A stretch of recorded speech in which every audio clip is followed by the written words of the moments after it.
یہ بھی آج کل دیکھیے بہت سی چیزیں تو ایسی ہیں کہ ہمارے پاس بہت زیادہ اس قسم کے آتے ہیں لوگوں کے کہ خواتین کے خاص طور پر کہ ہم گھروں کے اندر رہتے ہیں تو ہمارے شوہر گھر کے جو مرد ہیں وہ اس طرح کی حدیثیں جو ہیں وہ پیش کرتے ہیں کہ عورتیں جو ہیں وہ تو ناقص العقل ہوتی ہیں اور تم تو ٹیڑھی پسلی سے ہی پیدا کی گئی ہو، اور بہت ساری اس طرح کی جو روایات ہیں اور واقعتاً وہ روایت پائی تو جاتی ہیں، لیکن کیا واقعی ان کا وہی مفہوم ہے کہ عورت ناقص العقل ہے، عورت ٹیڑھی پسلی سے پیدا کی گئی ہے، اس کو کچھ سمجھانے کی کوشش کی جائے تو وہ ٹوٹ جاتی ہے، یعنی باز نہیں آتی دوسرے الفاظ میں، اور پھر یہ بھی چیزیں پیش کی جاتی ہیں دیکھو تم کبھی مرض تقلید نہیں بن سکتی، تمہاری عقل اتنی کم ہے، جب یہ کہ مرد ہونا چاہیے اس کو، عورت جو ہے امام جماعت نہیں ہو سکتی ہے، عورت جو ہے اس کو گواہی اس کی عادی تسلیم کی جاتی ہے، اور اس طرح کی بہت ساری چیزیں، یا میراث میں اس کا آدھا حصہ ہوتا ہے، اس سے مرد حضرات تضحیک اور ایک توہین والے پہلو کے اندر عورتوں کی جاتے ہیں۔ تو وہ احادیث کیا ہیں اور ان حدیثوں کا صحیح مفہوم کیا ہے، کیا وہ واقعی آپ کی مذمت کے اندر آئی ہیں، کیا ان کا کوئی خاص بیک گراؤنڈ ہے، یا یہ کہ ان کے اندر جیسے ابھی یہی والی جو حدیث ہے جو ابھی آگے چل کر ہم پیش کریں گے آپ کو، تو اس کا مفہوم کیا ہے؟ سب سے پہلے تو دیکھیے چیز اس کے اندر یہ چیز آتی ہے کہ پہلی بحث جو آتی ہے وہ یہ کہ حضرت حوا کی پیدائش کیسے ہوئی تھی؟ حضرت حوا کی،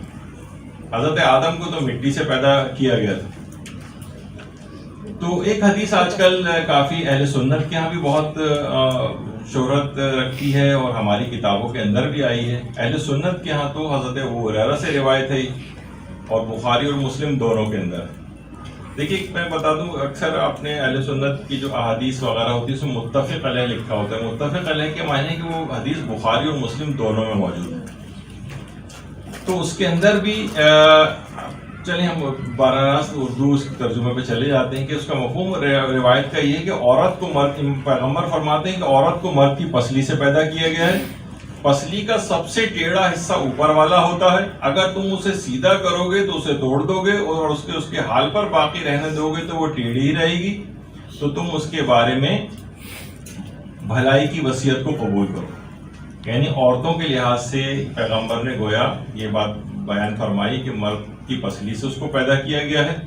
اور سیدھا کرنے کی کوشش کرو گے اس ٹیڑھی پسلی کو تو وہ ٹوٹ جائے گی، اور اسے حال پہ باقی رہنے دو گے تو وہ ٹیڑھی ہی رہے گی۔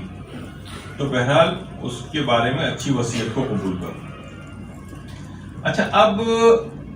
یہاں پر جو شیعہ روایات ہیں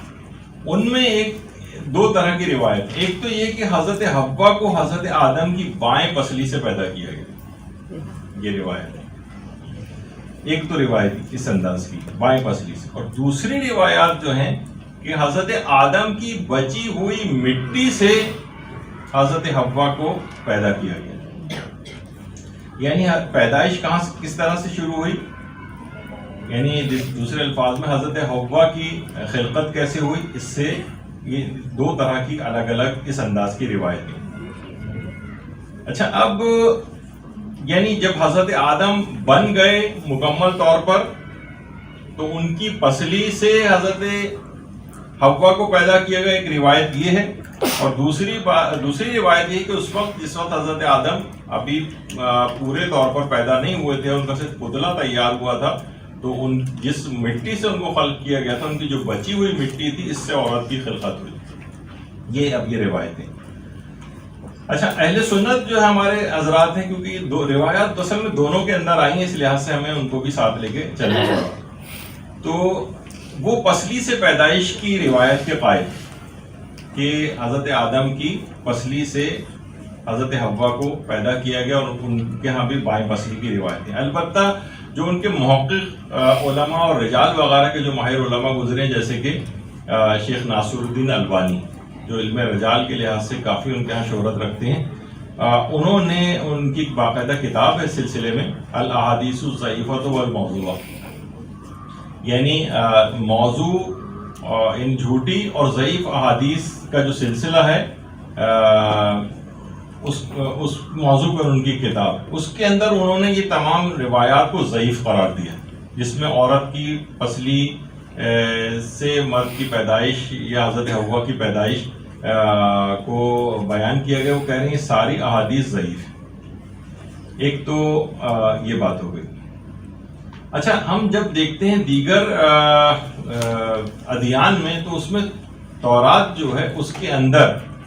تورات جو ہے اس میں سفر تکوین کا جو ایک ان کا چیپٹر ہے، اس میں یہ ہے کہ عورت کو آدم کے پہلو سے پیدا کیا گیا۔ اچھا، یہ روایات اس انداز سے ہماری کتابوں کے اندر بھی آ گئیں، شیعہ کتابوں میں بھی آئیں، سنی کتابوں کے اندر بھی آ گئیں۔ اچھا، اب ہمارے علماء کے ان روایات کے اعتبار سے 4 نظریات یا موقف ہو گئے۔ دیکھیے، اب آپ کو میں صرف اس وجہ سے کہہ رہا ہوں کہ اب آپ کو جو معاشرے کے اندر جو چیزیں ہیں وہ کس انداز سے تبدیل ہو جاتی ہیں بعض اوقات ان کے مفاہیم۔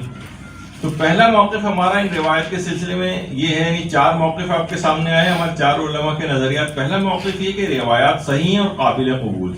ان میں شیخ مفید شامل ہیں، صاحب جواہر الکلام شامل۔ شیخ مفید نے کہا ہے کہ اس پر علماء امامیہ کا اتفاق ہے کہ یہ روایات صحیح ہیں، اور صاحب جواہر نے بھی انہی کی بات کو نقل کر دیا، لیکن نہ تو شیخ مفید نے یہ بات ثابت کی کہ کہاں اتفاق ہے، اور صاحب جواہر نے تو کہا جاتا ہے کہ انہوں نے بس ان کے قول ہی کو نقل کر دیا ہے، یعنی اس لحاظ سے وہ اپنا اجتہاد وغیرہ بیان نہیں کیا۔ تو ایک تو موقف یہ ہو گیا۔ دوسرا موقف یہ ہے کہ آدم کی بچی ہوئی مٹی سے حضرت حوا کی تخلیق ہوئی۔ اچھا، یہ بھی ہماری کتاب کے اندر روایت ہے، تفسیر مجموع البیان کے اندر ہے، یہ تفسیر عیاشی کے اندر ہے، اسی کے علاوہ تفسیر کبیر تو پر علماء اہل سنت میں امام فخر الدین رازی کی تفسیر اس میں ہے، اور امالی شیخ صدوق میں بھی یہ روایت ہے جو فاضل طینت کی روایت کہلاتی ہے، یعنی اضافی جو بچی ہوئی جو مٹی تھی آدم کی خلقت میں جو مٹی بچ گئی تھی اس سے حضرت حوا کی تخلیق ہوئی۔ اچھا، اب یہ جو دوسرا گروہ علماء کہتا ہے جو آدم کی بچی ہوئی مٹی سے خلقت کا قائل ہے، تو وہ کہتے ہیں کہ ان روایات کی توجیہ اور تعویل کی جائے گی، کیونکہ روایات میں ٹکراؤ۔ ایک روایت تو یہ کہہ رہی کہ زندہ جس وقت آدم زندہ تھے ان کی پسلی سے جو ہے، بلکہ بعض اوقات ابھی آگے چل کر یہ بات بھی آئے گی کہ سائنسی لحاظ سے بھی باتیں اس کے برخلاف ہیں، یعنی عقل، سائنس اور یہ سب بھی اس کے برخلاف بات کہتی ہے۔ تو زندہ سے لی گئی، اور بہت سی روایت میں کہ بچی ہوئی مٹی سے، تو کیونکہ ان روایات میں آپس میں ٹکراؤ ہے لہٰذا ان کی ہمیں تعبیر کرنا پڑے گی۔ لیکن بہرحال علماء بھی یہ بات کہتے ہیں کہ عقلاً اس لحاظ سے اگر دیکھیں تو ایک امکان تو موجود ہے کہ جس وقت آدم، اس والی روایت کہ جس میں کہ آدم کی بچی ہوئی مٹی سے حضرت حوا کی تخلیق ہوئی، جس وقت حضرت آدم آب و گل کے درمیان تھے، یعنی ابھی ان کا پتلا جو ہے وہ تیار ہو رہا تھا، تو امکان موجود ہے کہ جس وقت آدم آب و گل کے درمیان تھے تو اس وقت ان کی بچی ہوئی مٹی لے کر اس سے حضرت حوا کی تخلیق کی گئی ہو۔ تو بہرحال اس کے اندر کوئی ایسا قباحت ہم کو عقلی لحاظ سے نظر نہیں آ رہی کہ یہ چیز ممکن نہیں تھی۔ اچھا، اب عقلاً قباحت یوں بھی اس لحاظ سے نہیں ہے، جس طریقے سے ہم دیکھتے ہیں کہ آج کل جو کلوننگ ہونے لگی، یعنی جو ایک فطری طریقہ ہوتا ہے بچے کی پیدائش کا، اس کو اس لحاظ سے بائی پاس کرتے ہوئے جس سے اپنے جسم کا ایک سیل لے کے اس جیسا کوئی دوسرا، سائنس نے اتنی ترقی کر لی ہے کہ اس سیل سے ہی دوسری چیز کی خلقت ہو جاتی ہے، جسے کلوننگ کہتے ہیں۔ تو ایک لحاظ سے یہ کلوننگ حضرت آدم کے لحاظ سے اگر ہم دیکھیں، اگر ان روایات کو ہم صحیح مانیں تو ایک لحاظ سے یہ کلوننگ ہوئی تھی، آدم کے جسم کا ہی ایک حصہ لے کے، اگر ہم ان کی پسلی مراد لیں یا انہی کی بچی ہوئی مٹی مراد لیں، یا جس طرح کہا جائے انہی کے جسم کا ایک سیل لے کے جو ہے اس سے خلقت ہوگی، تو ماڈرن سائنس تو بہرحال یہ بات کہہ رہی ہے آج کل کہ کلوننگ ہو رہی ہے، بلکہ ایک بیئرڈ ڈالی کے نام سے جو بن بھی چکی ہے، اور اس کے بعد بھی اور آگے تک بھی سلسلہ چل رہا تھا، بلکہ شاید انسان بنانے والا بھی، اور لیکن یہ کہ اس میں کچھ ایسی قانونی اور ویسی پیچیدگیاں آئیں، لوگوں کی طرف سے احتجاجات ہوئے کہ وہ سلسلہ اتنا اس لحاظ سے آگے نہیں بڑھ سکا، لیکن امکانات تو اس کے موجود ہیں بہرحال۔ تو یہ دوسرا ایک موقف اور نظریہ تھا علماء کا کہ بہرحال جو بچی ہوئی مٹی سے آدم کی جو ہے وہ خلقت ہوئی حضرت حوا کی. تیسرا گروہ ہے وہ کہتا ہے کہ ان روایات کو تقیہ پہ محمول کیا جائے گا. علامہ مجلسی یہ بات کہتے تھے. وہ کہتے تھے کہ پہلے یہ ایک الگ ایک پورا ایک ہمارا چیپٹر ہے باقاعدہ کہ روایات کو بہت سی روایت ایسی ہیں کہ جس زمانے میں ظاہر ہے شیعت بہت ادوار تقیہ سے گزری اور جو دیگر جو فرقے تھے وہ اتنے زیادہ جبر وغیرہ ہوا تھا ان کی طرف سے کہ ان کے برخلاف بعض اوقات نہیں جا سکتے تھے اور وہی روایت جو ہے وہ کوٹ ہو جاتی تھیں. تو بہرحال اس کو ان روایات کو تقیہ پہ محمول کیا جائے گا. یعنی تقیہ اس میں مجہول لکھا ہوا ہے, اس کو تبدیل کر لیجیے گا, محمول کا لفظ ہے. تقیہ پہ محمول کرنا یعنی تقیہ پہ حمل کرنا, یعنی یہ روایات تقیہ کے اندر کہی گئی ہیں. یہ علماء میں سے علامہ مجلسی کا نظریہ تھا. اچھا, چوتھا نظریہ یہ ہے جس پہ آج کل کے سارے مراجع اور علماء تقریباً اس کے قائل ہیں, وہ یہ کہ یہ ساری روایات ضعیف ہیں اور خلاف قرآن ہے اور انہیں رد کیا جائے گا. یہ جو وہی ابھی ہم اس کے اوپر آ جائیں گے کہ دیکھیں گے جو مرد حضرات آپ کو کبھی اس قسم کا تانا دیں گے تم تو وہی ٹیڑھی پسلی گی, تم تو کسی طور پر سمجھ بھی تمہاری نہیں آ سکتی. وہ دیکھو حدیث کے اندر ہی آیا ہے کہ عورت ٹیڑھی مرد کی پسلی سے پیدا کی گئی ہے اور پسلی ٹیڑھی ہوتی ہے اور اگر اس کو سیدھا کرنے کی کوشش کرو گے تو ٹوٹ جائے گی اور اسے نہیں سیدھا کرنے کی کوشش کرو گے تو ایسی ٹیڑھی رہے گی. یعنی تمہاری بات عقل میں تمہارے کبھی آ ہی نہیں سکتی. یہ بہت خواتین بھی بھیجتی ہیں کہ بھائی اس قسم کی روایتیں تو ہماری مذمت میں کیا صحیح ہیں یا نہیں, تو وہ ہم ڈسکس کر رہے ہیں. تو سب علماء فرماتے ہیں کہ سب روایات ضعیف بھی ہیں اور خلاف قرآن بھی, اس وجہ سے ان کو رد کیا جائے گا. اچھا, اب یعنی یہ سند کے اعتبار سے بھی ضعیف ہے اور جو اس کا متن ہے وہ بھی خلاف قرآن ہے. ابھی ہم وہ قرآنی آیت بھی آپ کے سامنے پیش کریں گے جس میں اس کے برخلاف بات کی گئی. اور جیسے کہ آیت اللہ سید محمد حسین طباطبائی جنہوں نے کی بہت مشہور المیزان جو کے نام سے جو تفسیر ہے اس کے اندر بھی انہوں نے لکھا ہے کہ ان احادیث کی کوئی توجیہ اور تعویل کرنے کی بھی ضرورت نہیں ہے, بس صرف رد کر دینا چاہیے. یعنی جیسے کہ ایک گروپ نے کہا نا کہ ہم اس کی تعویل کریں گے روایت, وہ کہتے نہیں تعویل کی کوئی ضرورت نہیں, خلاف قرآن ہے, بس احادیث اس قسم کی احادیث کو نہیں لیا جائے گا. اچھا, پھر یہ عقل اور سائنس کے بھی خلاف ہے. عقل اور سائنس کے جیسے کہ عام طور پر مشہور ہے اور ایک زمانے تک لوگ کہتے بھی تھے, لیکن وہ سائنس سے ناواقفیت کی دلیل وہ یہ ہے کہ جناب دیکھیے یہی وجہ ہے کہ مرد کی ایک پسلی کم ہوتی, مرد کی ایک پسلی کم ہوتی کیونکہ 22 پسلی سے اس کو بنایا گیا ہے عورت کی, جبکہ 12 پیئرز یعنی 12 اس کے جوڑے یہ ہر مرد اور عورت میں بالکل یکساں پسلیوں. ہاں البتہ اتنا ضرور ہے کہ تھوڑا سا والیوم اس کا ذرا کم ہوتا ہے, تھوڑی سی یعنی موٹائی کے اعتبار سے خواتین کی پسلیاں مردوں کی نسبت, لیکن وہ ان کی جسمانی ساخت کے اعتبار سے, ورنہ تعداد کے اندر کوئی فرق نہیں. تو خلاف عقل اور خلاف سائنس بھی اس لحاظ سے ہے. تو ان روایات کو اس لحاظ سے قبول نہیں کیا جائے گا. اچھا, ایک بات اور بھی بیان کر دی جائے کہ اگرچہ یہ جو قرآن کے سلسلے میں بھی بات ہوئی ہے کہ قرآن کے یہ خلاف ہے, تو دیکھیے سب سے پہلی بات یہ ہے, چلے پہلے آیت اللہ سیستانی کی بات کو لے لیتے ہیں. آیت اللہ سیستانی دیکھیے عقائد کے اگر آپ انہیں سوالات وہاں پر کریں تو بہت آج کل تو خاص طور پہلے تو پھر بھی کچھ جوابات آ جاتے تھے, لیکن آج کل آیت اللہ سیستانی کے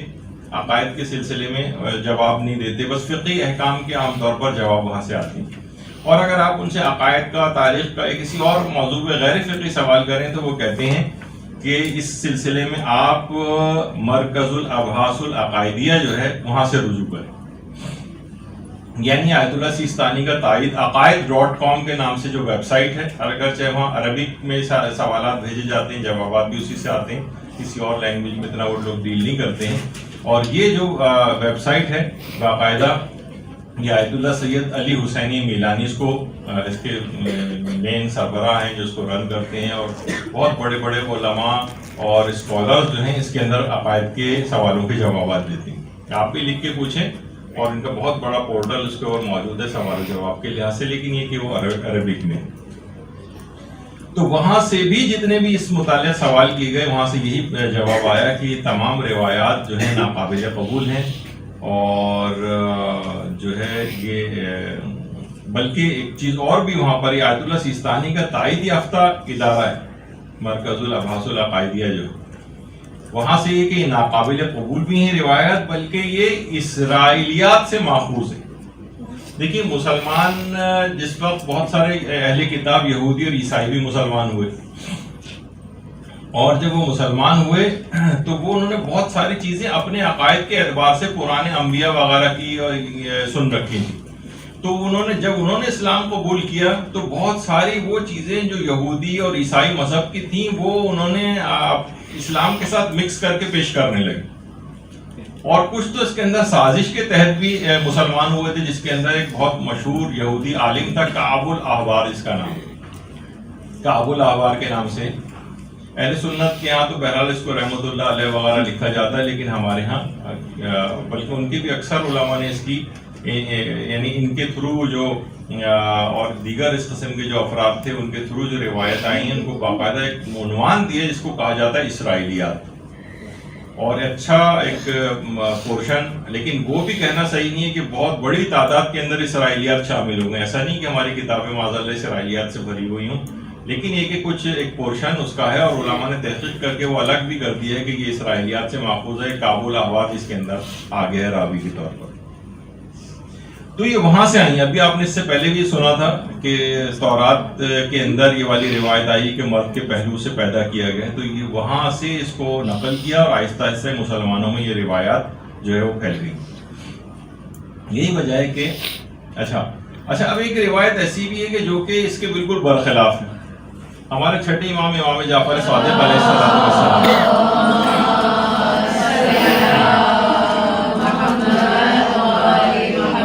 زرارہ کہتے ہیں، زرارہ ابن عیون کے میں نے امام صادق سے پوچھا کہ کچھ افراد ہیں جو یہ کہتے ہیں کہ خدا نے حوا کو آدم کے بائیں طرف کی سب سے نچلی پسلی سے خلق فرمایا. تو امام صادق نے فرمایا کہ خدا کی شان و منزلت اس سے بہت بلند ہے اور خداوند اس بات سے بہت مبرہ و منزہ ہے. کیا خدا اس چیز پر قادر نہیں کہ آدم کی بیوی حوا کو اس کی پسلی کے علاوہ کسی اور چیز سے خلق فرمائے؟ خداوند نے آدم کی خلقت کے بعد حوا کو از سر نو پیدا کیا ہے، اور آدم نے حوا کی خلقت سے مطلع ہونے کے بعد خداوند عالم سے پوچھا کہ یہ کون ہے کہ جس سے اب قرب اور جس کی طرف دیکھنا میرے لیے ایجاد محبت کا باعث بنا ہے؟ تو پروردگار عالم نے فرمایا یہ حوا ہے، کیا تجھے پسند ہے کہ تیرے ساتھ رہے اور تیری محبت کا باعث بنے اور تجھ سے بات چیت کرے؟ یعنی اس کے اندر بھی یہ والی روایت، اس روایت کے اندر امام نے اس بات کو ڈینائی کیا ہے کہ نہیں، ایسا نہیں ہے کہ ان کی بچی ہوئی مٹی وغیرہ سے اللہ کی شان اس بات سے بہت بالا ہے کہ وہ بچی ہوئی چیز سے پیدا کرے. جب وہ خود ہی آدم کو ہی الگ ایک مٹی سے پیدا کر سکتا ہے تو اس کے لیے کیا قباحت تھی کہ وہ حوا کو ان کی بچی ہوئی مٹی سے پیدا کرے اور الگ سے خلق نہ فرمائے. تو بہرحال یہ روایت کے اندر یہ والی چیز آئی ہے، اور یہ آیت اللہ جعفر سبحانی نے بھی یہ بات کہی ہے کہ قرآن کہہ رہا ہے کہ عورت اور مرد کی جنس ایک ہی طرح سے پیدا ہوئے، نہ کہ یہ کہ عورت کو مرد کے کسی جسم کے عضو سے پیدا کیا گیا. اور جو تورات کے اندر جو باقاعدہ سفر تکوین اس کی جو فصل ثانی اور اس کے جملہ نمبر 21 ہے، اس میں یہ کہ آدم کے پہلو سے اس کی خلقت ہوئی. تو اس لحاظ سے یہ روایت جعلی طور پر بنائی گئی ہے اور اس کو پھر اسلام کے اندر داخل کیا گیا ہے، ورنہ اس کا اس لحاظ سے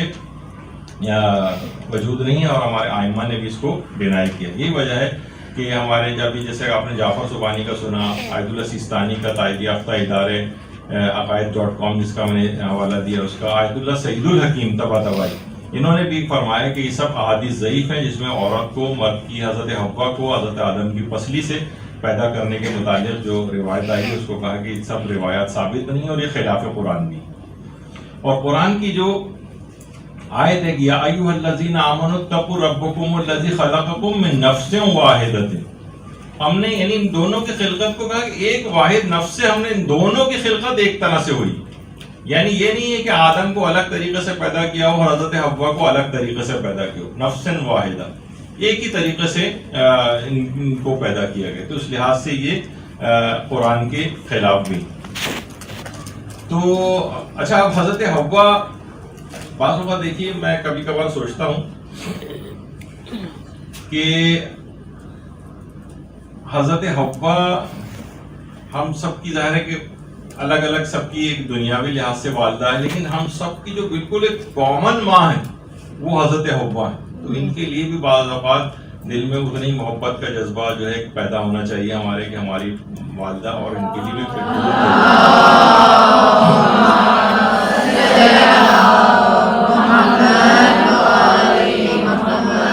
حضرت حوا جدہ میں دفن ہے،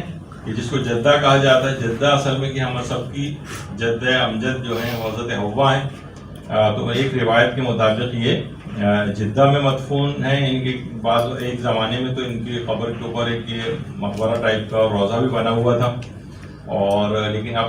کچھ خاص کوئی نام و نشان وہاں پر موجود نہیں. اور تاریخوں کے اندر یہ بات بھی ہے کہ بہرحال ایک اور روایت کے مطابق کہ کوہ ابو قبیس جو خانہ کعبہ کے بالکل سامنے ایک پہاڑ ہے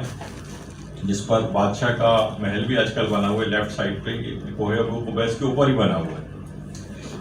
تو کچھ روایت میں یہ ہے کہ حضرت آدم کو اور حضرت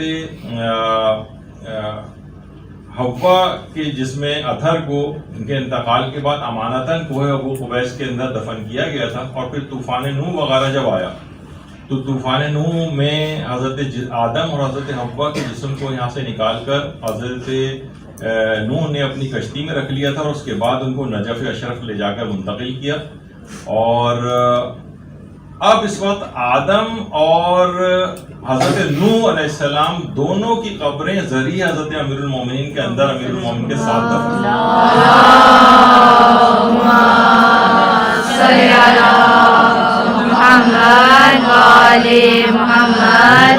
وہاں پر باقاعدہ روایات کے اندر بھی حکم آیا ہے کہ جب بھی امیر المومنین کی زیارت پڑھو تو حضرت آدم اور حضرت نوح کی زیارت بھی وہاں پر پڑھی جاتی ہے. بہرحال حضرت حوا کے لحاظ سے یہ چیز آئی ہے. تو اگر بالفرض یہ روایات صحیح بھی ہوتی تو اور یہ خلاف قرآن نہ ہوتی، بالفرض اگر ہم مان لیتے ہیں کہ روایت صحیح ہے کہ تو تب بھی یہ بات دیکھیں دماغ میں یاد رہنا چاہیے کہ ٹیڑھی پسلی کا ہونا عیب نہیں. یعنی علماء نے کہا ہے کہ اس کی معنی یہ ہوں گے کہ اس میں تشبیہ دی گئی ہے کہ اس کے اندر عورت کے اندر جھکاؤ زیادہ ہوتا ہے اور یہ دوسروں کا زیادہ خیال رکھتی ہے، یہ دوسروں کی زیادہ حفاظت کر اپنے گھر کی حفاظت کرتی ہے، اپنی اولاد کی حفاظت کرتی ہے، اور اس کا جھکاؤ اپنے خاندان کی طرف اس لحاظ سے زیادہ ہوتا ہے. تو یہ اس معنی کے اندر اس کو ٹیڑھا کہا جاتا ہے. یعنی یہ اگر آپ اس لحاظ سے دیکھیں پسلیوں کا جو شکل ہوتی ہے یہ آگے سے جا کر جس طرح سے ٹیڑھی ہوتی ہیں تو یہ پروٹیکٹیو ہے. اس کے اندر جتنے بھی آرگنز پائے جاتے ہیں اپنے اندر موجود آرگنز کی حفاظت کرتی. مثلا اندر آپ دیکھیں کہ لیور کا ایک پارٹ اس کے پسلیوں کے اس کے اندر موجود ہوتا ہے. اوپر جو لنگس آپ کے پھیپڑے ہیں یہ اس کے خول کے اندر ہیں، دل آپ کا اس کے اندر ہے. اس طرح کتنے آرگنز ہیں. یہ عورت کا جو ٹیڑھا پن ہے اگر ہم اس لحاظ سے پسلیوں کا جو ٹیڑھا پن ہے اگر ہم اس کو اسی بالفرض ہم اس حدیث کو صحیح مان لیں تو بھی مفہوم یہ ہوگا کہ یہ ان چیزوں کی حفاظت کرتی ہے، اس کے گھر میں، اس کی اولاد میں، اس میں جو چیزیں آتی ہیں ان کی حفاظت کرتی ہے. تو اس سے مراد اس کا عیب نہیں ہے بلکہ یہ اس پسلی کا حسن ہے کہ یہ ٹیڑھی، یہ عیب نہیں. یعنی اپنے ٹیڑھے پن کے باعث ہی اپنی اعضاء کی حفاظت. اگر یہ پسلیاں بالکل سیدھی سیدھی ہوتی تو یہ اس لحاظ سے حفاظت نہیں کر سکتی. تو یہ اس کے اندر اس کے معنی یہ ہوئے کہ عورت کی فطرت اور اس کے مزاج کا خیال رکھو. اس روایت کے اندر یہ حکم ہے اگر تم اس کو ایک ساتھ سختی کرو گے، اسے زبردستی اپنے مطابق مولڈ کرنا چاہو گے تو یہ ٹوٹ جائے گی. ٹوٹ جانے کے معنی یہ ہوں گے پسلی ٹوٹ جائے گی. تو اس کے معنی ہوں گے اگر عورت پہ اس کو منطبق کریں کہ تم نے اگر اس کی فطرت کا، اس کے جذبات کی نزاکت کا احساس نہیں کیا تو کیا ہوگا، تمہاری اپنی آئلی زندگی جو گھریلو زندگی ٹوٹ پھوٹ کا شکار ہو جائے گی. تو میں پھر پیغمبر نے فرمایا میں وصیت کرتا ہوں کہ تم ان سے نیک سلوک کرو. تو یہ اگر مفہوم ہے اس روایت کا اگر مان کے لیں تب بھی آپ کی یہ مذمت کے اندر نہیں آ رہی، بلکہ فصلی کی تشبیہ دیتے ہوئے اس کے اندر آپ کا تعریفی پہلو. تو بہرحال یہ اس لحاظ سے یہ چیز ہے. جیسے کہا جاتا ہے بعض اوقات چیز کی ماہیت بیان کرنا مقصد نہیں ہوتا، یعنی الفاظ اتنے اہم نہیں ہوتے، ان کا مقصود اہم ہوتا ہے. جیسے کہ کہا جاتا ہے کہ قرآن میں بھی چیز آئی ہے الگ لحاظ سے، ابھی ہم اس کو بھی ذکر کریں گے، لیکن جیسے کہ کہا جاتا ہے کہ بھائی فلاں شخص تو کاٹ کا الو ہے. کاٹ کے الو کے معنی ہوتے ہیں کہ شخص جذبات سے، احساسات سے، شعور سے بالکل آ رہی، یعنی کچھ بھی ہو جائے اس کے اوپر کوئی اثر ہی واقع نہیں ہوتا. یہاں پر خلقت بتانا مقصد نہیں ہے کہ یہ لکڑی کا بنا ہوا الو ہے، اس کی یہ جو شخص سامنے بیٹھا ہوا ہے یہ اصل میں لکڑی کا بنا نہیں. اس کا مقصود بتانا ہے کہ یہ بالکل لکڑی کی طرح سے بے حس ہے، یہ بے شعور ہے، اس کے اندر کوئی جذبات اور احساسات ہی نہیں.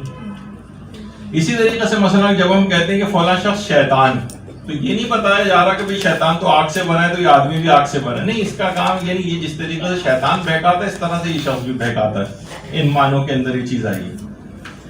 تو یہ جو روایت کے اندر اس طرح کی چیزیں آئی ہیں، اس کے معنی یہ ہوتے ہیں کہ جو ٹیڑھے پن کا جو تذکرہ آیا ہے ممکن ہے اس میں اسی بات کی طرف اشارہ ہو کہ اچھا کچھ چیزیں علماء نے کہا کہ ہم ایک دوسرا پہلو بھی اگر لیں تو اس میں یہ کہ عورتوں کی جو بہرحال اکثریت ہوتی ہے اس میں وہ کچھ چیزوں کا زیادہ شکار ہو جاتی ہے. اس میں کجروی کا بعض اوقات میلان ہوتا ہے. مثلا گمراہ کن افراد ان کو اپنے مقاصد کے تحت اس کو اعلی کار بناتے ہیں، اشتہارات میں لے کر آتے ہیں، اس کو مؤثر بنانے کے لیے نامناسب لباسوں کے اندر اس چیزوں کی پروڈکٹس کی تشہیر کرتے ہیں. کاسمیٹکس کی آپ کو پتہ ہے کہ پوری انڈسٹری ہیں جو ہیں خربوں ڈالر، ملٹی بلین ڈالرز کے جن کے بزنس ہیں پوری دنیا کے اندر. آپ سوچتی ہیں کہ جو اتنا زیادہ پروموشن ہوتی ہے کہ جناب وہ ملکہ حسن کا انتخاب ہو رہا ہے، مس ورلڈ اور مس یونیورس اور فلاں، اور وہ الگ الگ جگہوں کا انتخاب کرتے ہیں. کبھی وہ انڈیا کا انتخاب کرتے ہیں، کبھی وہ افریقہ کا انتخاب کرتے ہیں، کبھی وہ کسی اور جگہ کا انتخاب کرتے ہیں، کبھی بھی ایک ہی ملک سے بار بار وہ اصل میں کاسمیٹکس کی جو انڈسٹری ہے اس کو فلورش کرتے ہیں وہاں پر، یعنی اس سے million and billions of dollars کماتے ہیں وہ الگ الگ جگہوں کے اوپر. اس طرح سے وہ آپ دیکھیں گے کہ ملک چینج کرتے جاتے ہیں اور اس طرح سے وہ اس جگہ پہ پھر کاسمیٹک کی انڈسٹری بہت زیادہ، ہر عورت جو ہے وہ مس ورلڈ اور مس یونیورس بننے کے چکر میں ان کی انڈسٹری کو، تو ان میں کجروی کا ایک عام طور پر میلان ہوتا ہے. تو بہرحال یہ کہ ایک پہلو اس کے اندر یہ والا بھی آ سکتا ہے. تو عورتوں کو بہرحال اس سے اپنے آپ کو نکلنا چاہیے کہ وہ کسی کے بہکاوے میں نہ آئیں اور اپنے وقار، اپنے تشخص کا اور اپنی عفت کا وہ خیال رکھیں. اچھا کجروی جو ہے یہاں پر کہ جس طریقے سے پسلی ٹیڑھی ہوتی ہے یا اس میں کجی ہوتی ہے، یہاں سے بھی مراد عورتوں کی، اگر ہم اسے عورتوں میں منتقل کریں تو یہ ان کی نزاکت مراد، یعنی جلد بازی میں اگر ان کے ساتھ کوئی اگر سختی کرے، ان کے جذبات اور احساسات کا خیال نہیں کرے تو کیا ہوگا، وہ اپنا ہی نقصان کرے گا، اپنے گھر والوں، اپنے عائلی زندگی کا جو ہے وہ خاتمہ کر لے گا. تو اس کے ساتھ حسن سلوک سے پیش آنا چاہیے. اور علماء یہ بھی کہتے ہیں کہ عورت سے حسن سلوک یہ مشروط نہیں ہے کہ عورت بہت اچھی ہے تو اس سے حسن سلوک کریں، نہیں، کوئی باتیں ممکن ہیں جس طریقے سے مردوں کی بہت سی باتیں ہوتی ہیں. جب انسان ایک گھریلو لائف گزارتا ہے تو بہت ساری اس طرح کی چیزیں ہوتی ہیں کہ خلاف مزاج باتوں کو برداشت کرنا پڑتا ہے. تو مردوں کو بھی اس لحاظ سے چاہیے کہ خلاف جو ان کی مزاج باتیں ہیں عورتوں کی وہ اس کو برداشت کریں اور اس کے اوپر بہت زیادہ غیر ضروری سختی وغیرہ نہ کریں. تو پھر ان کی وہ زندگی مناسب حد تک گزرتی رہے گی. ظاہر ہے دونوں ایک دوسرے کی قربانیاں دیں، ایک دوسرے کی باتوں کو درگزر کرنے سے ہی کام چلے گا. دیکھیے وہ تو مشہور ہے نا بات کہ مرد کبھی بھی اپنی بیویوں سے مطمئن نہیں ہوتے، بلکہ یہ بھی کہا جاتا ہے کہ مرد جو ہے وہ اپنے موبائل فون سے، ٹی وی سے، اپنی کار سے اور بیوی سے کبھی مطمئن نہیں ہوتے. انہیں ہمیشہ ہی حسرت اور حسد اس بات کا رہتا ہے کہ پڑوس میں اس سے بہتر ماڈل موجود ہے. ایک بات کہی جاتی ہے. تو اس میں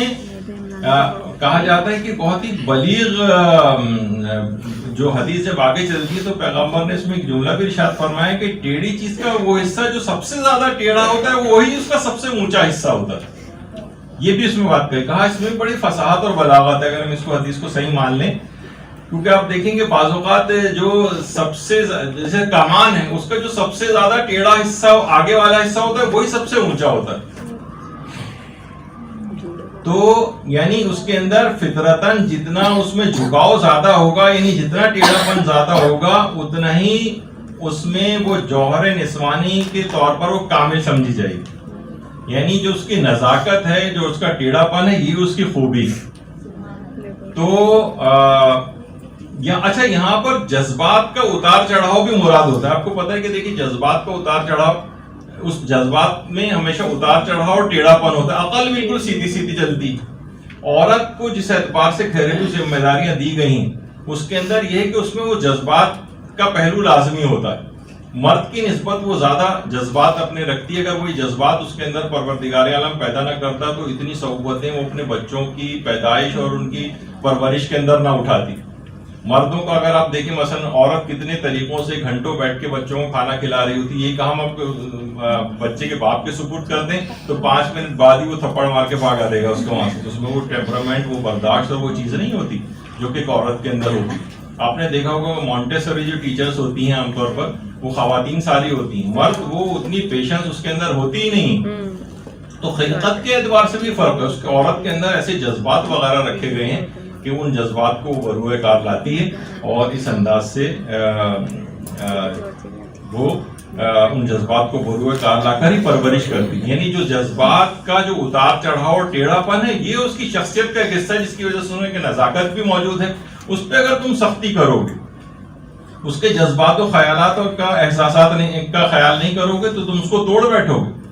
پیغمبر کی اگر اس حدیث کو صحیح مان لیں تو اس کا مفہوم یہ نکلتا ہے. کہا جاتا ہے کہ علماء نے ایک بات لکھی بھی ہے قرآن کے اندر، تو خیر آئی ہے کہ بہرحال کی شادیاں جو ہیں یہ ناکام کیوں ہوتی ہیں. اس میں یہی ہوتا ہے کہ بے وقوف قسم کے جو مرد ہوتے ہیں وہ کیا کرتے ہیں، یعنی بیویوں کو برا بھلا کہہ رہے ہیں، اس کو زبان سے تکلیفیں پہنچا رہے ہیں، بعض اوقات جسمانی طور پر بھی تشدد کر رہے ہیں. یہ اپنی اس عائلی زندگی کے سکون کو بالکل تباہ برباد کر دیتے ہیں. یعنی یہی اگر ان کو اس حدیث کے مطابق نرمی ملائمت سے کام لیں، اس طریقے سے اس کی اصلاح کی اپنے طور پر کوشش کریں، لیکن سختی نہ کریں، تو یہ کامیاب زندگی اپنی اس انداز سے گزار سکتے ہیں. کہا جاتا ہے نا کہ عورت کے لیے کہ اس کو اگر عائلی زندگی میں مثلا شوہر اپنی بیوی کو پھول بھی اگر پیش کرے تو ساری زندگی اس کو کبھی بھلا نہیں سکتی اس بات میں. یا ایک ایسا کوئی جملہ بھی کہہ دے تو ہمیشہ اس کو یاد رکھتی. تو جذبات و احساسات کا اس کو چاہیے کہ وہ خیال رکھے. کامیاب شوہر وہی ہوتے ہیں جو ان کے جذبات کا خیال رکھتے ہیں. وہی اس حدیث کا اس لحاظ سے مصداق بھی ہوگا. نہ صرف یہ کہ ان کو تذیق کریں، ان کی توہین کریں، اس قسم کے مختلف پہلوؤں کے ذریعے ان کی طرف اشارے کریں اور ان کوئی موقع ایسا جانے نہ دیں جس سے ان کی تذیق ہو، چاہے وہ ان روایات وغیرہ کو پیش کر کے، جبکہ اس روایت کا یہ والا مفہوم بھی نہیں. بالفرض اور یہ اگر ہو بھی جائے ایسا تو کہا جاتا ہے نا کہ عورت کی جو گود ہے وہ بچے کی پہلی درسگاہ ہوتی. اگر ایسے ہی ناقص العقل ہوتی تو کبھی بھی پروردگار عالم ایک ایسی درسگاہ میں جو ناقص العقل ہے اس میں بچے کی پرورش نہ کرا دیتا.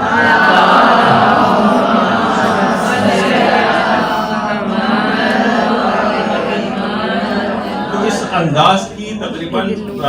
7, 8, 10 کے قریب روایتیں ہیں جو انشاءاللہ آج تو ہم نے پہلی روایت سے اس کی ابتدا کی، لیکن جو وہ اس میں تھوڑی تفصیل زیادہ تھی